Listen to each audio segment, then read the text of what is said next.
بسم اللہ الرحمن الرحیم۔ السلام علیکم۔ نیشنل اور انٹرنیشنل خبروں کے ساتھ وڈیرا۔ چینی ریاست کے بغیر اسرائیلی منصوبے کی حمایت نہیں کریں گے متحدہ امارات۔ مسجد نبوی صلی اللہ علیہ وآلہ وسلم میں ایک ہفتے کے دوران 54 لاکھ زائرین کی آمد۔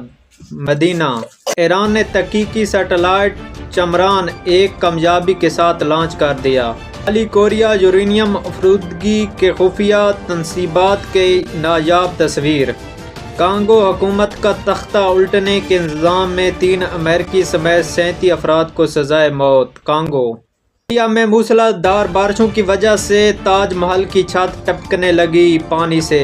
بوزا جموں کشمیر میں 5 نوجوان انڈیا کی دہشت گرد فوج نے شہید کر دیے۔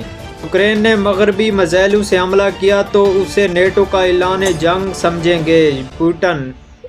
اسرائیل میں نتن یاہو حکومت کے خلاف بڑا مظاہرہ، ہزاروں افراد شرکت۔ یہودی انتہا پسندوں نے فلسطینیوں کے درجنوں جانوروں کو زہر دے کر ہلاک کر دیا۔ غزہ۔ روس یوکرین سے جنگ نہیں جیت سکے گا، امریکی صدر جو بائیڈن۔ اسرائیل اور اس کے اتحادیوں کی دھمکی کا بھرپور جواب دیتے رہیں گے ایرانی فوج۔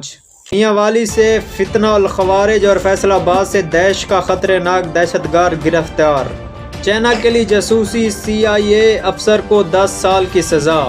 Asian hockey champion trophy, Bharat نے پاکستان کو شکست دے دی۔ عرب فالورز کو کرسٹیانو رونالڈو کا منفرد ریکارڈ، دنیا کا نمبر 1 ریکارڈ حاصل کر لیا رونالڈو نے۔ بانی PTI عمران خان پر بغاوت کا مقدمہ۔ یوکرین پر روسی اندرونی علاقوں تک مار کرنے پر پابندی برقرار ہے امریکہ۔ غزہ میں اسرائیلی فوج کی رات سے بمباری جاری، 19 فلسطینی شہید۔ وزیر اعلیٰ پنجاب کا خام پینک سالٹ کے برآمد پر پابندی کے لیے اقدامات کا حکم۔ ملک میں سونے کے بھاؤ میں مزید اضافہ ہوا اور عالمی مارکیٹ میں بھی سونے کی قیمت نئے ریکارڈ سطح پر۔ پاکستان میں سونے کی فی تولے کی قیمت 400 روپے بڑھ کر 2,68,300 روپے ہے۔ 15 اشیاء ضروریہ کی قیمت بڑھ گئی، مہنگائی کی مجموعی شرح 14.36% ہو گئی۔ یونس خان بھی قومی ٹیم کی کارکردگی سے پریشان، مشورہ دے دیا۔ CCB والے کو معلوم ہے کپتان اور کوچ کون ہونا چاہیے، لیکن PCB کو معلوم نہیں ہے، یونس خان۔ یہ تھی نیشنل اور انٹرنیشنل خبریں جو ہم نے آپ تک پہنچائیں۔ ہمارے چینل کو لائک، سبسکرائب کر دیں تاکہ ہم ایک دوسرے کے ساتھ جڑے رہیں۔